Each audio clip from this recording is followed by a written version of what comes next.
excitement. It's real. Not that it's old books with old stuff and oh no, that's the difference. No, it's a life. It's real. That's the real place you're supposed to be creating, in the place that counts. Yes.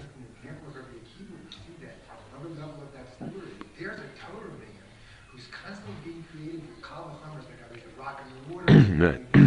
He's the one who's able to, like you always said there, the way took a lot of keep it deceased, but the essence of creation, you could see it the other way. And you have a conflict there.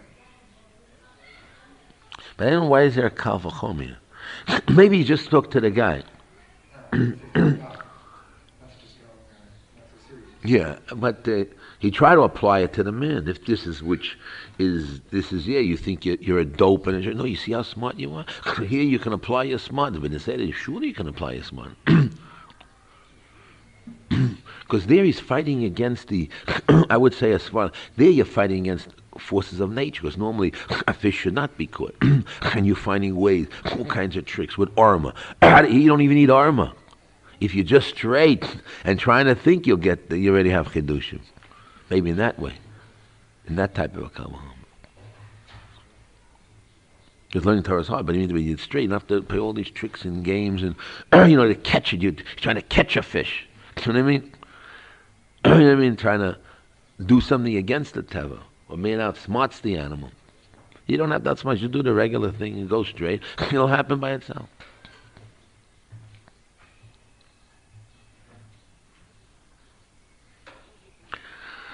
So now make believe I was in Greece.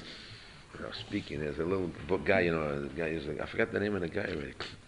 He got onto the street and hollers, I'm looking for a man. I'm not looking for pygmies, I'm looking for a man. What? Diogenes. Now, imagine Diogenes now is now moved to Yerushalayim Har Tziyon. He says, creative people, thinking individuals, spiritual souls. How's that sound? And you look around, who is he talking to?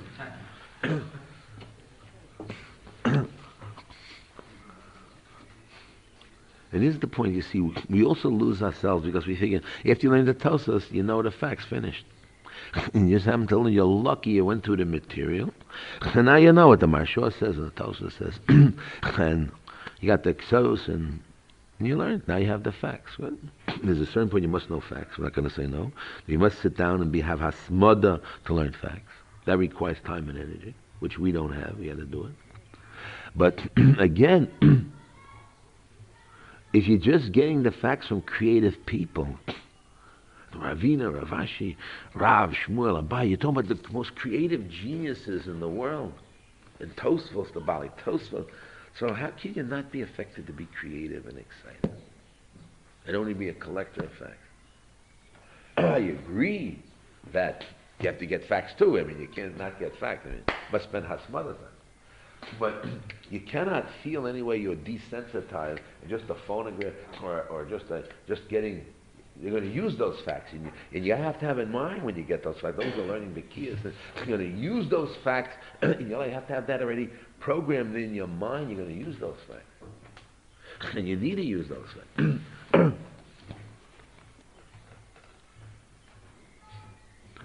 A woman who's less education has been, because she knows how to, whatever she has, she can use. In the kitchen, she has a little food. Somehow she figures out how to use it. She has to use what she has. Figure out ways how to do it. Manage what she has. And be happy with what she has. It's we who have to program our minds when we learn that we are the creative person. We handle it with greatest creativity. Maybe we can't produce now, but we got to keep these facts in mind to be used in a later period. We're just in the factory now, gaining. Now we got to use it. That we're not stopping, because getting facts is not the stopping in the period of creation.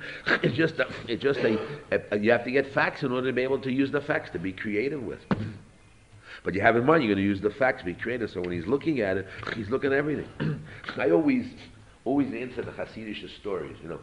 Have this Hasidic guy goes to this area, and something happens. A chicken, somehow with a chicken, or a person comes by, and then he somehow He tells you that's and then he somehow explains something. The whole long story. If you look at the picture in a simplified form, everything Hashem does is hashgacha pratis. And therefore, there's a rule is when Hashem has hashgacha pratis, you have to learn to see Hashem in the world. There must be a message for you what to do or how to handle it. So you got to take what you have, and Hashem sends it to you, and get the best you have in the world. And use it. There's a reason. Either just information, or use that information. It has to be something. So the Hasidic Rebbes are looking for tikkunim in the world. They see tikkunim. If you're looking to understand why did this happen, must be a message or something. So you'll see the message. If you always see, if you're looking for red, you'll see around. You'll see red. If you're an architect, you see architectural things. If you're not looking for it, you won't see it.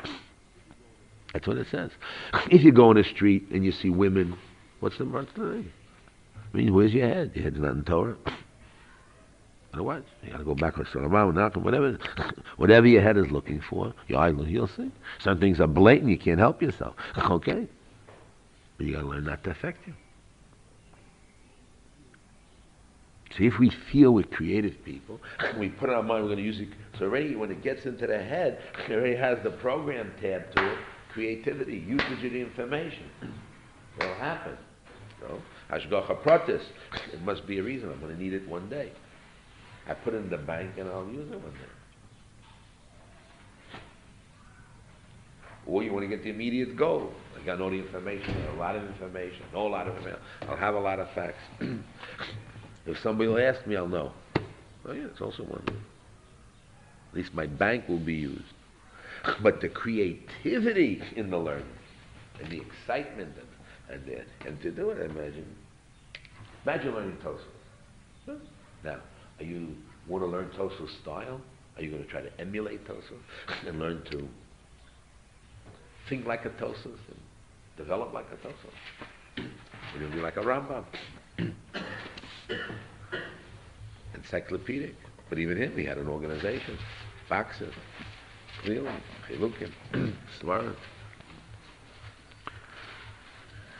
Agavorchi, I'm the right Amar Nevuchim. Agavorchi was a doctor. Agavorchi was involved with the king. He wasn't just a bookworm. He also wrote a little poetry, book on logic. Some a lot of other things.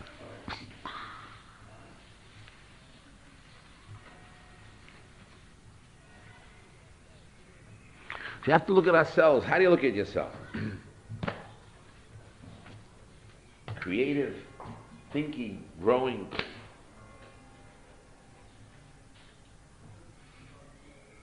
And you got to do it too. You just can't dream that's what you want. Yeah, you got to use it someday. Any questions? There shouldn't be any questions. Just call Tziyon.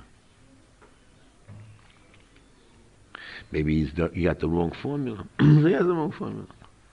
I don't say his definition is correct. Maybe there's other definitions.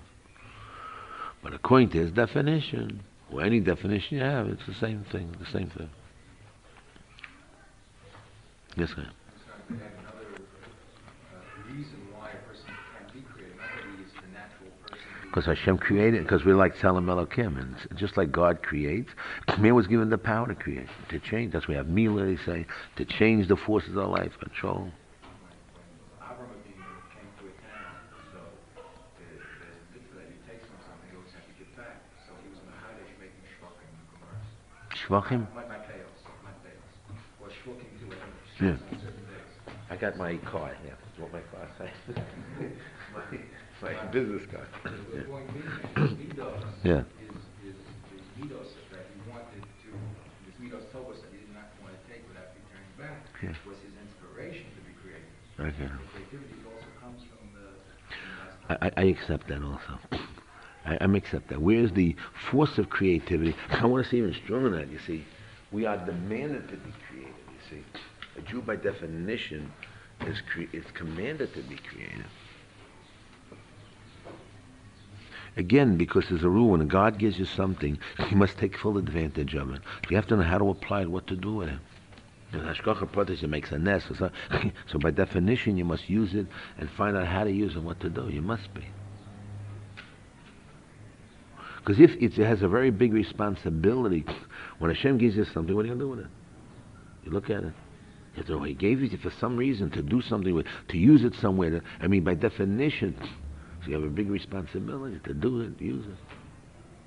Except, there are nisyonas. A guy has a talent, he comes to me, Rabbi, I cannot learn Torah, because God gave me a talent to play music, to do this, do that. How can I give up my talent? So I say, I pull out another pasuk. You got the chance to, Rabbi, to give up that talent for the Torah. And then you win. So then how do you know when to give up? That's the answer. If it fits in with the Torah, you can use it in the Torah line. Very good. If not, how to go? But you're right. You have to have a Torah way, a Torah effect.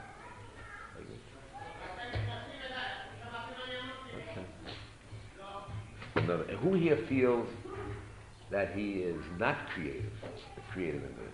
Let's put it in the negative. So we assume everybody in here is a creative person, special person. Did anybody here not create something or think something new that nobody else thought of?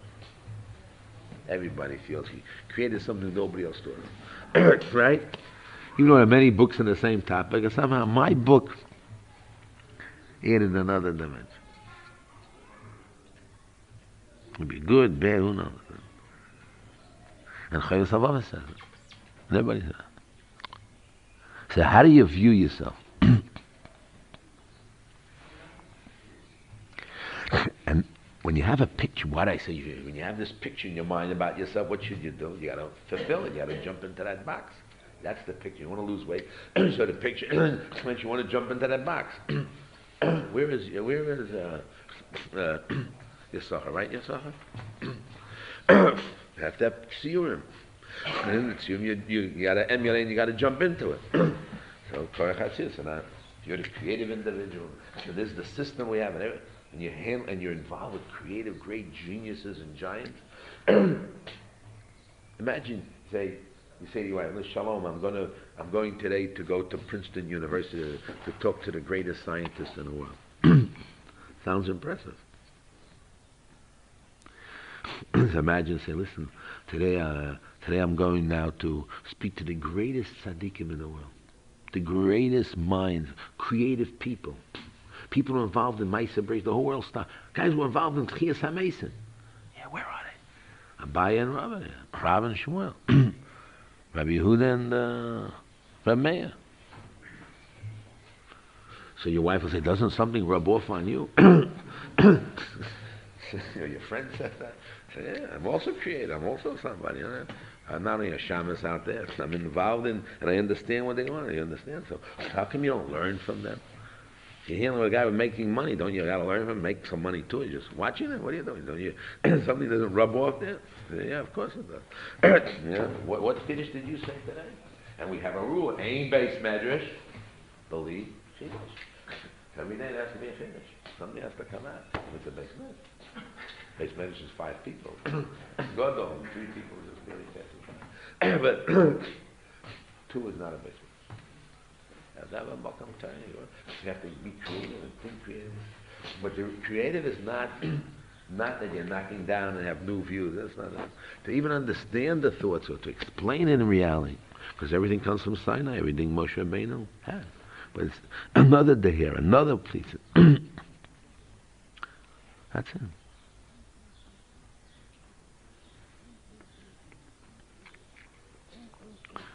I was thinking about it a little bit. But Chaim Wasserman has a kasha. A little kid dies, so they said he'll be born in Tchias HaMesim. So Chaim Wasserman has a kasha. How can it be? We have a chazal that says that the only people who are going to have Tchias HaMesim are those people who have only Or HaTorah. And women, for example, they have no chelik HaTorah, but if their husbands learn Torah, the kids learn Torah, they may not have a chelik of Torah and get the Or HaTorah, they'll have Tchias HaMesim and Olam Haba. So how does a little kid, he never learned Torah? What's going to happen with him? How can he get all of my wife? So Hanawat said his father. Just like that the wife has her ways, so then the kid gets from the father. That's all talking about the Amurim. If what? If the father learns Torah. What kind of Torah? Why do you learn Torah? That learns Torah.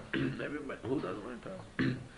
So I was thinking maybe we talk about the Or HaTorah. If we want to make the comparison, like light supposed to be a creative force or a movement, whatever they want to say. So maybe in the learning, this ain't not just learning the Torah, maybe a creativity in the learning. Or involved with the creativity in learning. Or you find an answer to understand, like is the light of the Torah.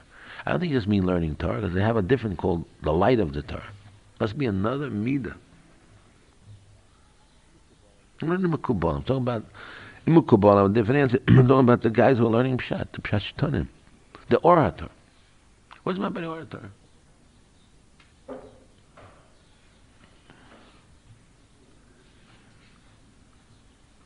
And maybe the chidushim, the life, the creativity. Just that's the one. With Dimya. Being creative.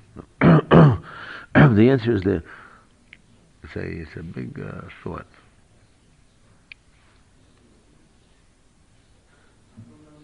And then when a man sees the Or HaTorah, he gets the Hanos HaTorah, he gets the sweetness of the Torah. Because how do you get a machine that keeps on going and moving? Another day of learning, another day of learning. Don't you get bored when you get tired for the fight, you have no money, struggle. You have to get Nochamo fight again, and Nochamo. Come on, give it up and make a living or do something. So there has to be a drive and the creativity of the Torah itself. And the Or HaTorah itself, and the Hanos HaTorah, which is part of the Mitzvahs HaTorah, or the Kedushas HaTorah, any way you want. Has to be a force that's perpetual drive. If you have a Meir or Tzematayim, you learn a little bit, you want more. But you have to feel it's good, it's worthwhile. But if you have a money, and you think, anyway, what is it? So why do you want one time? You only want something what you want, like money, or Torah.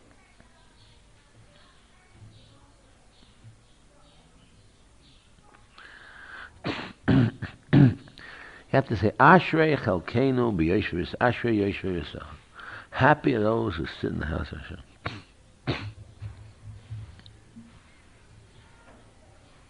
We have to feel we have that happiness and joy, and we're blessed. We are the creative people. We know the real value of what it is. We got to do it.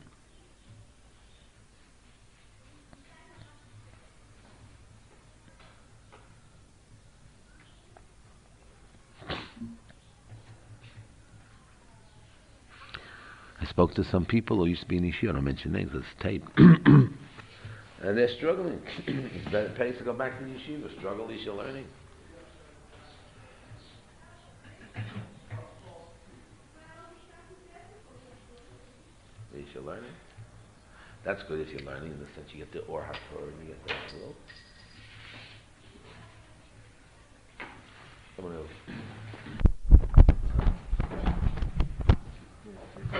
Is it on? Okay, it's on. Rabbi Chanan Wasserman asked a question. There was a city called Sodom V'Amorah. And the Gemara says, why was it destroyed? Because it didn't do tzedakah. And the whole purpose was they had a whole day. They didn't want to give charity because they wouldn't do charity. So they had a whole system. We have to keep what we have and not give to anybody else. And if we give to anybody else, we'll get hurt. So the whole system was built on a way not to give tzedakah. How not to give tzedakah? How not to give tzedakah? Like young Israel today. How not to give tzedakah? All kinds of tricks not to give tzedakah.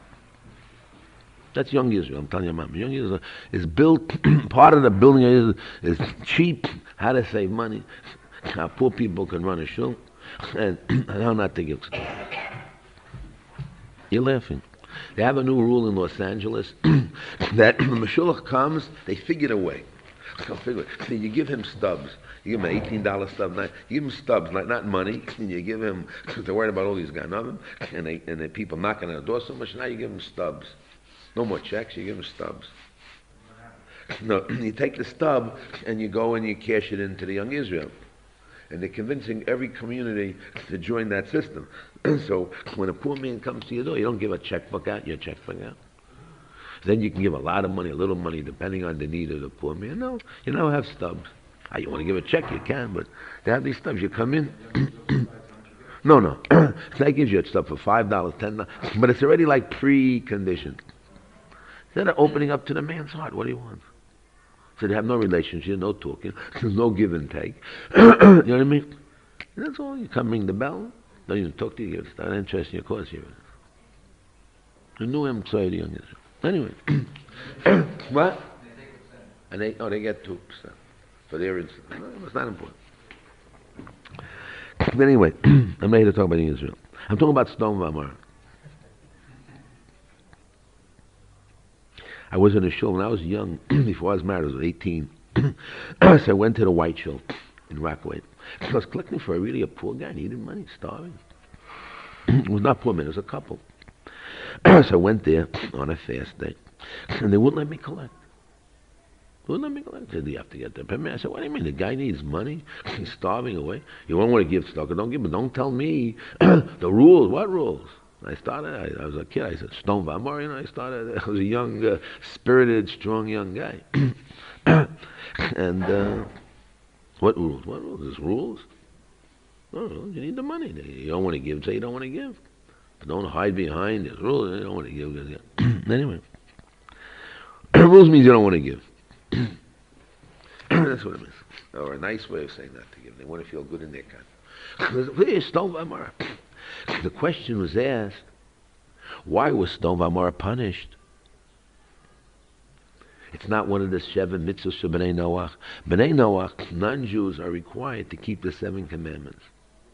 If you go through the 7 commandments, giving tzedakah is not one of the requirements. You're not a nice guy, but it's not one of the requirements. Why were they killed for that? They didn't do Avodah Zarah.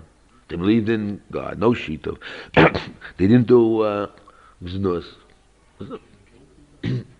No, they what? No, they didn't steal. They did not steal. Okay, that was okay, but they didn't. That was with permission. He says, take the daughters. They said, where's the daughter? It was only with permission. And they had their bezdin. They had bezdin. The bezdin paskin, whatever it is. But also the money they didn't steal. They didn't want to give to poor people. They had their rules. You give to poor people, you get punished. They had like Harashahs and Hefke Bez and Hefke. They had all their religious proper formats that they used.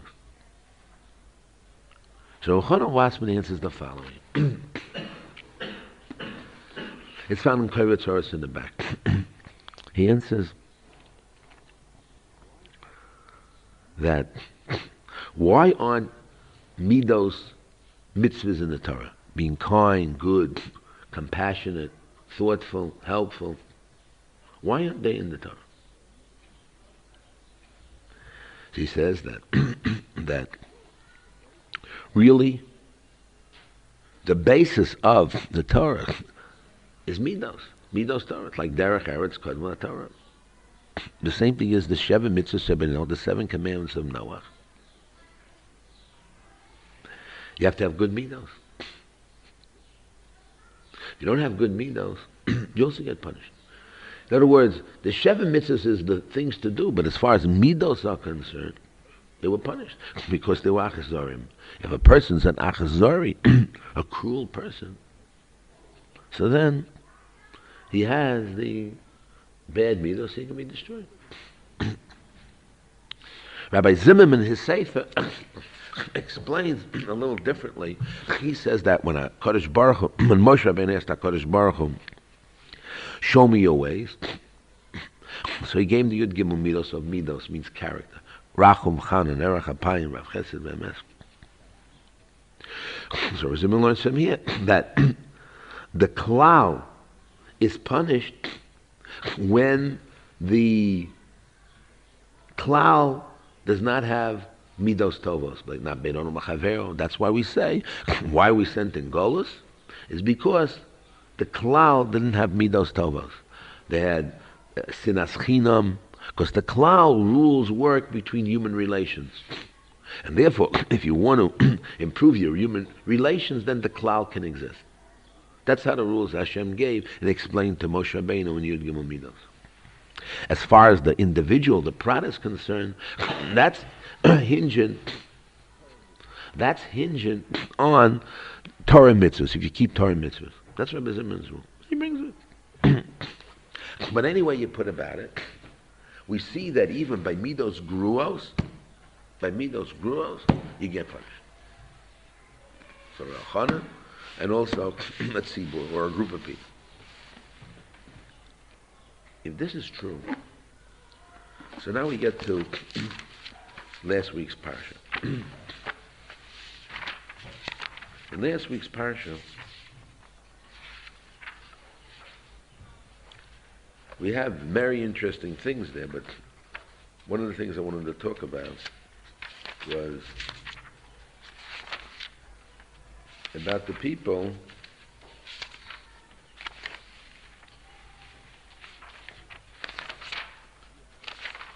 Vayiham, Yud Aleph Aleph, Vayiham, Kimisaynim Rabbos Ne'Hashem. They were complaining badly or evilly to the ears of Hashem. Vayishma Hashem, Hashem heard it, and he got very upon, he started to destroy them with fire. Vayitzak Amel Moshe, and then people say, Moshe, help us. All of a sudden now they ask him, and he's praised Hashem, and all of a sudden the fire goes down. And that place is called Tav'era. Right after Tav'era, we have Asafsuf. Asafsuf, people say, we want food, we want onions, we want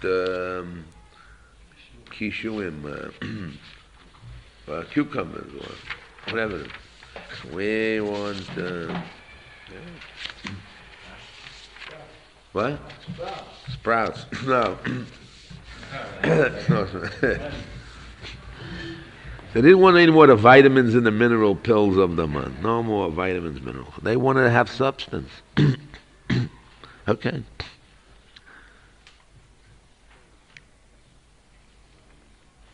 So the Rabbeinu Bachya explains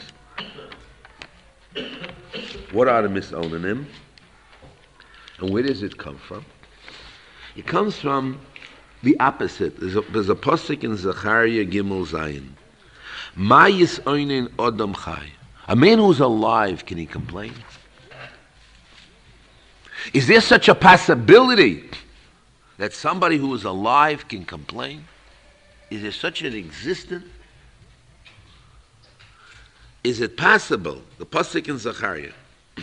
Ma yisoinen odam chai. The guy who's alive, can he complain? So how come these people are complaining?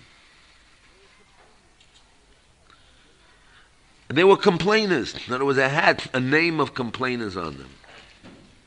Ki hoyu ka'oyavim u'mitztarim. They had this pain and complaints when they got into the desert.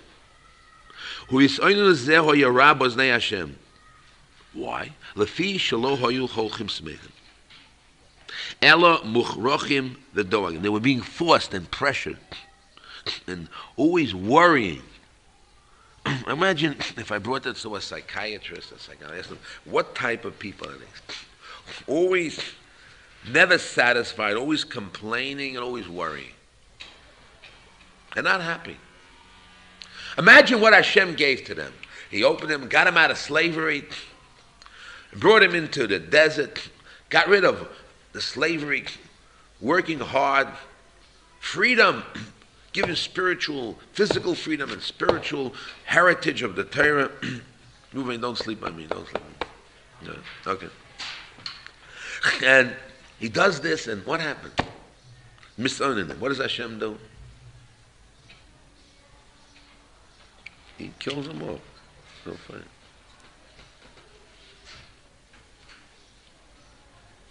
And he also adds another word. What do we miss on him? They were afraid to speak up their view, and they always keep in their hearts. They were afraid of Moshe would hear, so they were talking in their hearts, always feeling bad. Somehow they never spoke up their feeling, hiding their feelings. They miss on when people will hide their feelings, and always grubbing and complaining. There's like a furnace of complaint in there. In other words, outside it may be, who knows what they're talking nice, but down deep there's an internal turmoil of discontent and gripe and complaint. Never a good eye, never a good word. That's what called misonomy. According to, now comes the Rebbeinu Bache and says, wow, who are these people? Must be the Erev Rav. Jews can't be that way. In Bach. A Jew in Bach. Must be Erev Rav. Who then the next was this Asuf. She is Asfal Yisrael v'lo hoyu mi Yisrael hoyu Erev Rav. Rashi says Rashi, right? Rashi. Okay. Then he said that the Jews, it's like A disease in caught on. Right, they were the instigators. Okay.